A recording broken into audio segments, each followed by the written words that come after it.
నమస్తే. తెలంగాణలో ప్రభుత్వం మారిన తర్వాత సీఎం రేవంత్ రెడ్డి గారు తీసుకుంటున్నటువంటి నిర్ణయాలు ముఖ్యంగా ప్రజా ఆదరణ పొందుతున్నాయనే చెప్పాలి. ఇలాంటి నేపథ్యంలో 28వ తేదీ నుంచి ప్రజాపాలన కార్యక్రమాన్ని రాష్ట్ర వ్యాప్తంగా నిర్వహిస్తున్నారు. 2 రోజుల్లో లక్షల సంఖ్యలో అప్లికేషన్స్ వచ్చాయి. అంటే దాన్ని బట్టే మనం అర్థం చేసుకోవచ్చు. అంటే ప్రజా దర్బార్ కార్యక్రమంలోనే ఆయా ప్రాంతాల నుంచి వేల సంఖ్యలో ఎక్కువ మంది అక్కడికి చేరుకొని తమ సమస్యలను విన్నవించుకోవడానికి ముఖ్యమంత్రి రేవంత్ రెడ్డి గారి దగ్గరికి వెళ్ళారు. ఇలాంటి సందర్భంలో ప్రభుత్వం ఒక బృహత్తర కార్యక్రమం తీసుకుంది. ముఖ్యంగా 28 నుంచి ప్రజాపాలన ప్రతి గ్రామంలో నిర్వహించాలి. దానికి ఒక టీంని ఏర్పాటు చేసి వారు ఆ కార్యక్రమాన్ని పరిశీలించి అక్కడికి వచ్చినటువంటి అప్లికేషన్స్ను ముందుగా అధికారులు రివ్యూ చేయాలి అనే దాని మీద. ఊహించని రీతిలో అక్కడ ఉన్నటువంటి పరిస్థితులను బట్టి మనం అర్థం చేసుకోవచ్చు.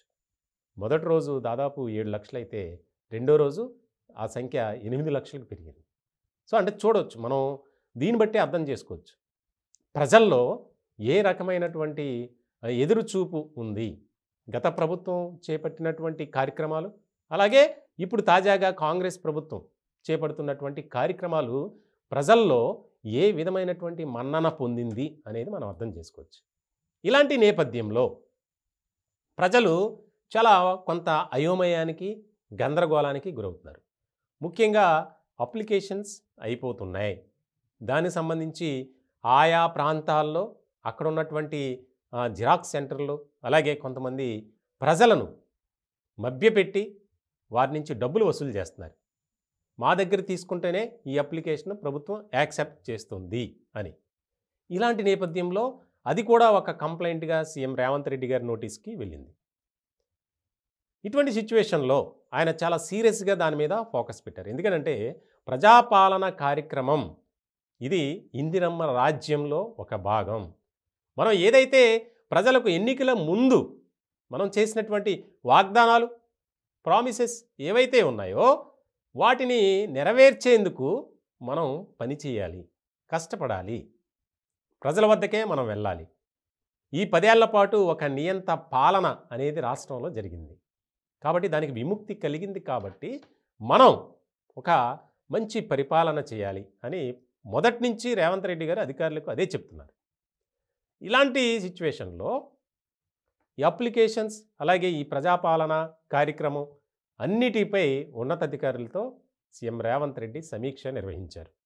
ముఖ్యంగా వస్తున్నటువంటి అప్లికేషన్స్ని రివ్యూ చేయాలి.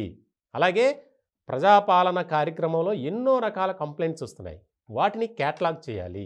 దేనికి దానికి వెంటనే పరిష్కారం చేయాలి. దానికి సంబంధించి కసరత్తు మొదలుపెట్టండి.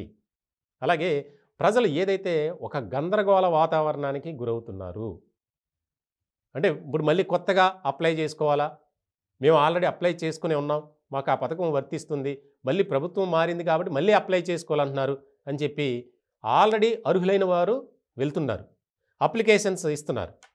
ఇలాంటి నేపథ్యంలో ఆల్రెడీ ఆ పథకం ఎవరైతే పొందుతున్నారో వారు మళ్ళీ అప్లై చేసుకోవాల్సిన అవసరం లేదు. ఇప్పటి వరకు ఆ పథకం ఎవరికైతే అందడం లేదో, ఎవరైతే అర్హులైన వారు ఉన్నారో వారికి మాత్రమే కొత్తగా అప్లై చేసుకోవాలి అని ప్రభుత్వం నుంచి ఒక క్లియర్ కట్ ఇండికేషన్ అయితే ఇచ్చారు. కానీ అక్కడ ఉన్నటువంటి కొంతమంది అమాయకులను టార్గెట్గా చేసుకొని సొమ్ము వసూలు చేసేందుకు ఈ కొత్త రకమైనటువంటి బాణీని మొదలుపెట్టారు. అదే ఈ అప్లికేషన్స్ అమ్మకాలు. ఇలాంటి నేపథ్యంలో చాలా సీరియస్ వార్నింగ్ ఇచ్చారు సీఎం రేవంత్ రెడ్డి గారు. ప్రజలకు అప్లికేషన్స్ ఎక్కువ సంఖ్యలో అందుబాటులో ఉంచాలి. వచ్చినటువంటి అప్లికేషన్స్ని రివ్యూ చేయాలి. ప్రజలకు మనం న్యాయమైనటువంటి పరిపాలన అందించాలి. ఇదే రేవంత్ రెడ్డి గారి కాన్సెప్ట్. ఇలాంటి క్రమంలో ఈరోజు జరిగినటువంటి సమీక్షా సమావేశంలో కూడా ఉన్నతాధికారులకు చాలా క్లియర్ కట్ ఆదేశాలు జారీ చేసినట్లు కూడా మనకు తెలుస్తుంది. ఏదైతే మనం ఒక ఆలోచనతో ప్రజల వద్దకు వెళ్తున్నాం, మనకి ప్రజలు 10 ఏళ్ల తర్వాత అధికారాన్ని అప్పగించారు కాబట్టి ఆ దిశగానే మనం చేసినటువంటి ప్రతి హామీను నిలబెట్టుకోవాలి, నెరవేర్చాలి అన్న దిశగానే పనిచేయాలి.